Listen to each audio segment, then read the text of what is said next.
इस महीने की 22 और 24 तारीख के दरमियान श्रीनगर में G20 सरबराही की मीटिंग होने जा रही है और ये 70 साल तारीख में पहली बार इस आला नौयत का इवेंट होगा जिससे जम्मू कश्मीर की इंतजामिया को मेज़बानी का मौका मिलेगा।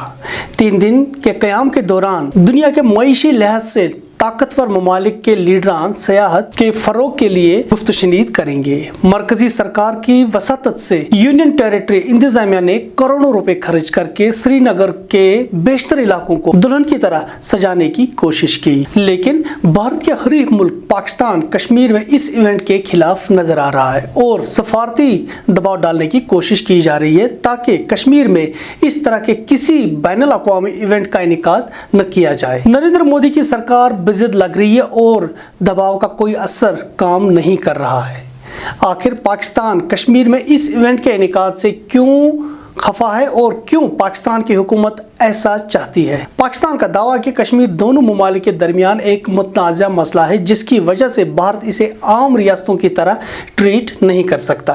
किसी भी किस्म का बैनुल अक़वामी इवेंट का इनेकाद अक़वाम मुत्तहिदा की करारदाद, बैनुल अक़वामी रेज़ोल्यूशंस के साथ साथ दो तरफ़ा माहदे की खिलाफ वर्जी है। लेकिन पाकिस्तान की बातें न तो भारत और G20 मेंबरान पर असरअंदाज हो रही है और तमाम ममालिक के सरबराहान जिसमें कुछ ममालिक पाकिस्तान के करीबी माने जाते हैं जैसे कि चीन और सऊदी अरबिया ने इस पर किसी किस्म की राय देने से गुरेज किया। दूसरी जानिब भारत ने भी अपने सख्त मौक़िफ़ को वाज़ेह किया और पाकिस्तान के वज़ीर ख़ारजा को कश्मीर के मसले पर खामोश रहने को कहा गया। भारत के वज़ीर ख़ारजा जयशंकर ने हाल ही में होने वाले SCO कॉन्फ्रेंस के दौरान कहा कि पाकिस्तान का श्रीनगर के साथ कुछ लेना देना नहीं है।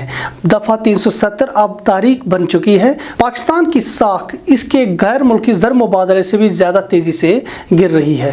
अब सवाल पैदा होता है कि क्या दुनिया की कोई ताकत भारत के खिलाफ पाकिस्तान को हिमायत कर सकता है जबकि ये मईशत और सियासी तौर पर सख्त तरीन बहरान का शिकार है? क्या दुनिया में ऐसा मुल्क अपनी बात मनवा सकता है जो महज $1 बिलियन के लिए IMF के पास अपने घुटने टिकने के बावजूद अपनी बात मनवा नहीं सकता है? ऐसा मुल्क जहां पर पूरी दुनिया को इंतशार है कि आखिर इस मुल्क को फौज चला रही है या फिर अवाम से मुंतखब नुमाइंदे, वैसा मुल्क जहां पर कोई भी गारंटी नहीं दे सकता कि कल की सुबह का जब सूरज तुलू होगा तो मुल्क की बागडोर किसके हाथ में होगी। वहीं दूसरी जानिब मध्य मुकाबल में भारत है जो दुनिया की दूसरी बड़ी जमहूरियत है और माशी लिहाज से दुनिया की उभरती हुई ताकत भी, जिसके फॉरेक्स रिजर्व्स $578 बिलियन से भी ज्यादा है, जबकि पाकिस्तान के पास दोस्त ममालिक से कर्जा लेकर सिर्फ $3 बिलियन के फॉरेक्स रिजर्व्स मौजूद है। पाकिस्तान के साबिक वजीर आजम इमरान खान का कहना है कि